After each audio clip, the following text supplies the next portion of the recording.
Hey guys, how's it going? Hey, today I just wanted to share some lessons that I've learned over the years in terms of how we can serve our worship teams better. For those of you who are on a worship team, whether you're a musician or a singer, or maybe you're the worship leader, how can we serve one another better, and how can we develop a healthier culture in our team? How can we serve, if you're a musician, how can we serve our leaders better, the band leader or the worship leader?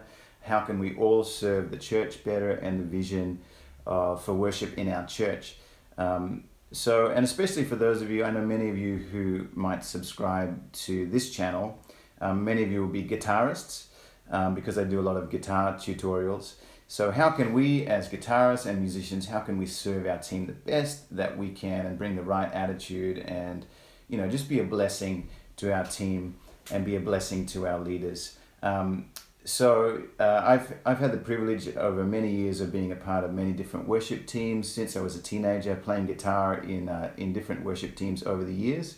And then, as I grew and matured a little bit more, I had opportunity to lead different teams from youth worship teams, and now I lead the team at our church, all of the worship team there, and I oversee them. I'm the worship leader and the worship pastor there. So I've seen kind of both sides of the coin as a musician and some of the challenges that you have as a musician serving under leadership, and also as a leader trying to encourage and lead a group of musicians and singers and some of the challenges there. So let me share some principles for those of you who are just team members, you're musicians or singers, and those of you as well who are worship leaders, how you can serve your team better as well. For those, firstly, let's start with those of you who are worship leaders, and then I'm going to share some things with those of you who are musicians or singers, how you can serve your leader better and make the life of your leader a lot easier and make his or her job a lot easier. But worship leaders, it starts with us. So if you're a worship leader or music director or band leader, we also want to make the lives of our team members a lot easier, and we want to serve them well. We're called to serve them well first. So if you're a leader, a band leader, or a worship leader, here are some things that I've been learning. I have such a long way to go, and I make mistakes in these areas all the time. But here's some principles that I try to have tried to implement in my leadership. And like I said, I'm still learning. But if you're a worship leader or a band leader, to serve your team better, here are some really simple things that I've learned. Is number one, have a vision and make the vision clear for your team. So have a vision and a passion for worship, and for your team and for the culture of your worship team and for the culture of worship in your church or in your ministry, youth ministry, whatever it is. Have a vision, have a passionate vision, and make that really clear, and consistently work on that and consistently share that with your worship team. Don't just go through the motions of just doing songs for the sake of doing songs every week, but have a vision and continually inspire your team towards that vision for worship in your church and in your ministry. So make that vision clear and make sure that you're passionate about the vision if you're the worship leader. So make your vision clear. Number two, make sure you prepare well as a worship leader. At the end of the day, the buck stops with us. We have to prepare well if we want our team to succeed and we want to set our teams up for a win. Then as worship leaders, we have to do our homework really well. So make sure you prepare the songs well yourself. Make sure you know the vision for worship every Sunday and the flow of the songs and the order of the songs, and have that vision clear so that you can share that with your team at rehearsal, and lead your team well at rehearsal rather than kind of fumbling through and you're not sure where you want to go. Make sure you clarify that in your own heart before you get to rehearsal, and so that you can lead your team well at rehearsal. And also make sure you prepare the team well. So chord charts, keys, if there are key changes, make sure you prepare that in advance for the musicians so that they know what's happening. Make sure you send out the songs in advance, especially if there are new songs. Make sure all of the music and the audio and everything, make sure you have a system so that musicians and singers can learn songs quickly and easily and efficiently, and they have all the material that they need to again, have a win for the team every Sunday without struggling and without too much frustration. So make sure you prepare your band members and your singers as much as possible with all of those things: chords, lyrics, keys, and that kind of stuff. We need to prepare well. Thirdly, lead by example. So, if you want your team to be prepared, then, as leaders, we have to prepare doubly. And one of the areas that we need to lead by example is, firstly, like I said, preparation. Prepare your heart, prepare your vision, prepare yourself practically. If you're the singer, make sure you know the lyrics. If you're a musician leading on guitar, make sure you know where the song is going. Make sure you know all the chords off by heart. If you're the worship leader, make sure you lead by example. And the other area is get there on time. You should be the first one there. If you're the leader, I've seen many team leaders and they turn up late. And for me, it's just a no-no. If you're a team band leader or a worship leader, you got to be there on time. If you expect the team to be there on time, get there on time, get there early, make sure you set up, and that's part of our role as a worship leader.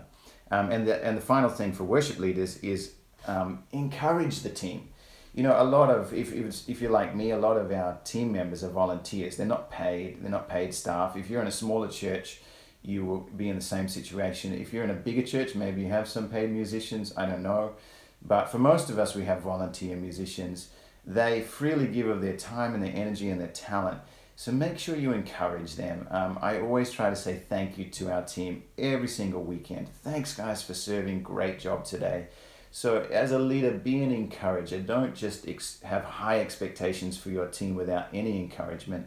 So be an encourager if you're a leader. Make sure you encourage and inspire and motivate your team and bring the best out in them. And, when they do a good job, just say, thank you guys, great job. Give credit where credit is due. Don't take all the credit yourself. Give it away to the team. And, if people say to you as a worship leader, hey, great worship, pass that on to the team. Say, team, it's not about me. We do this as a team. And I want to say thank you to you guys. Look at this encouraging message we got from someone. So there's some tips. There's tons of things we could talk about there. Just a few little tips for those of you who are band leaders, music directors, or worship leaders. Some things that I've been learning. Some of those lessons learned the hard way. So that you can serve your team and be a greater blessing to your team. Now, for those of you who are musicians, as I said, many of you will be guitarists who look at my tutorials on YouTube.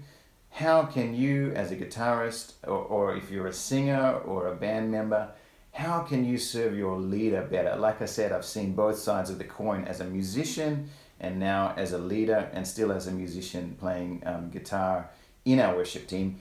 How can we serve our leaders, our worship pastor, and our church better as musicians? So here are some things for you, and I titled this video, making your worship leader's job a lot easier. So how can we do that? Here are some things as a leader that I would like to share with you that I try to share with my team that make it a lot easier for me to lead and make our team a lot more functional. So if you're a musician, here's what you can do. Let me give you a scripture first. Hebrews 13:17. Hebrews 13 verse 17. Interesting scripture says this: obey your spiritual leaders and submit to their authority. They keep watch over you as men and women who must give an account. Obey them so that their work will be a joy, not a burden, for that would be of no advantage to you. And that's the principle. If you're serving in a team, you want to honor and respect your leader, whether they're a great leader or whether you find it difficult to serve under them sometimes. We under God, we need to respect them and do our best to make their job a joy and not a burden. That's what the Word of God says. So how can we do that? Number one, if you're a musician in the team, number one, come with a great heart and a great attitude. That is probably the biggest blessing to your worship leader and to your team and to your church. If you come with a great heart and a great attitude every weekend, every time you have rehearsal, your leader knows that they can depend on you to be positive, to be enthusiastic, to be on board with the vision, and to come with a worshipful heart. Don't just be a musician, be a worshiper. I've said to our team, our musicians, I said, guys, and remember I am a musician, I said, guys, we are called to be worshipers first and musicians second. So our primary calling is to be worshippers, not just to be musicians or, well, not at all to be rock stars on the stage. We're to be servants, and we're to be worshippers, and we're to be ministers to our people and to our team. So let me encourage you, do you have a heart of worship, or are you just worshiping your instrument, or are you just worshiping the music? We are called to be worshippers and come and use our instrument to glorify God. Number one, not to glorify ourselves, not to just glorify music, but come with a heart of worship. So be a worshiper first, and also come with a great positive attitude. There's nothing more draining in a team than a musician or a team member who is always negative and critical and comes with a bad attitude all the time and complains about the song choices and the song keys and everything, or criticizes other team members who make mistakes. And I've seen that before. Don't be that person in your worship team. Just bring your attitude to the next level. If you have a challenge with negativity and being critical all the time, I want to challenge you, bring your attitude to the next level. Come with a positive attitude and be a blessing to your worship leader and to your team. Be an encourager. Just because you're not the leader doesn't mean you can't encourage people. Be an encourager. Encourage the team members. Encourage your leader. Say thank you to your leader. So many leaders would be so blessed if their team members, sometimes just said, hey, thanks. Thanks for your hard work. Thanks for your leadership. There's one guy in our team who's just always has a positive attitude, always has a heart of worship, always encourages other team members, and he also says thanks to me. Thank you. He calls me Pastor Peter. Thank you, Pastor Peter, for your leadership. That blesses me and blesses the team so much. So come with a positive attitude. That's the first thing. Secondly, come prepared to rehearsal. So as a musician or a singer, make sure you do your homework before rehearsal. Don't get to rehearsal and be fumbling through, I don't have the music, and I didn't listen to that new song, I haven't learned it, sorry. That makes it really hard for band leaders and worship leaders, and in fact for the whole team. You end up letting the whole team down if you come unprepared, especially if everyone else came prepared and they learned the songs and they learned the chords and they learned the lyrics or whatever your role is, and you didn't. It slows down the whole team, and it just really lets down the whole team. So I want to encourage you, as a musician, please do your homework, or as a singer, please do your homework. If there's songs that you have to learn, please learn them. If possible, learn them off by heart. As a guitarist, I actually learn all the guitar parts off by heart before rehearsal. And so on Sundays, I have no music on stage. It's all off by heart. So come prepared, and especially when there's a new song that you got to learn, make sure you listen to it a bunch of times during the week. Make sure you get the chords. Make sure you practice it so that when rehearsal comes, you've pretty much got it down. Some tweaks and that kind of thing is okay, but so that on Sunday you're just ready to go. It's frustrating for leaders when team members come completely unprepared. I've had that many times, even with big events like Christmas outreaches and things like that, and we have these big songs and new songs to do, and team members come and they're like, sorry, I haven't listened to that song, or I didn't know we were doing that song. Even though all of the information was sent out a lot earlier, they came unprepared, and it's just really frustrating, and it slows down the whole process.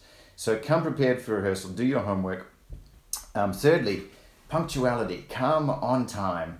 One of the challenges for musicians is that we can often be very undisciplined in the area of time management. I am one of those people. I've struggled with that, especially in the past. But as I've matured more, I've learned to be more punctual. And now that I'm leading a team, I got to be there early. I got to be there on time. It's challenging and frustrating if if you always come in late, and your worship leader is trying to start the rehearsal, or maybe doing a devotion at the start of the rehearsal, and you miss that part. it's really important that you get your heart right before going into rehearsal. And if you miss that, you miss something really important. Or the worship leader, band leader is trying to run through the rehearsal and you come in halfway through the second song. Oh, sorry, I'm late, you know. Of course, sometimes we have valid reasons for being late. I'm not talking about that, but I'm talking about you just showed up late because you weren't disciplined. So please be on time, and that will really help your team out and your worship leader out a bunch. And I believe that's about honoring God as well. Punctuality. And finally, let me encourage you, connect with the team. A lot of musicians can be really introverted and introspective and just kind of lone rangers. And I've known many musicians over the years who just keep to themselves and they don't talk much to the team. They don't talk much to their worship leader. The people, team members don't know what's going on in their lives, even though they try to include them. So please be a person who connects with the team. Be a team player. Don't be a solo artist. Be a team player and connect with the team. We do this together as a team, not as solo. We're not solo artists. So, and finally, let me just encourage you, be a servant. Whatever needs to be done, just be a servant. Be willing to serve with a great attitude and a great heart. Just say to your team, to your worship leader, hey, whatever needs to be done. Don't just be this kind of rock star that gets up on the stage and just only sets up your equipment and turns it up really loud at rehearsal and sound check and completely oblivious to everyone else in the team. Go and help someone else out. Go and help the drummer set up if he has to set up his kit. Help set up the mics or whatever needs to be done. Just be a servant. I tell that to our team all the time. Guys, our first role is just to serve, not to lead on a stage, but just to be servants. So there's some things that I've learned over the years for worship leaders and for team members as well. There's tons of things we could talk about. They're just a few things that I hope will help you to be a greater blessing to your team, greater blessing to your leaders, and a greater blessing to your church. So God bless you guys. May God bless you and your team and the worship ministry at your church. And I hope that helps, and I shall see you next time.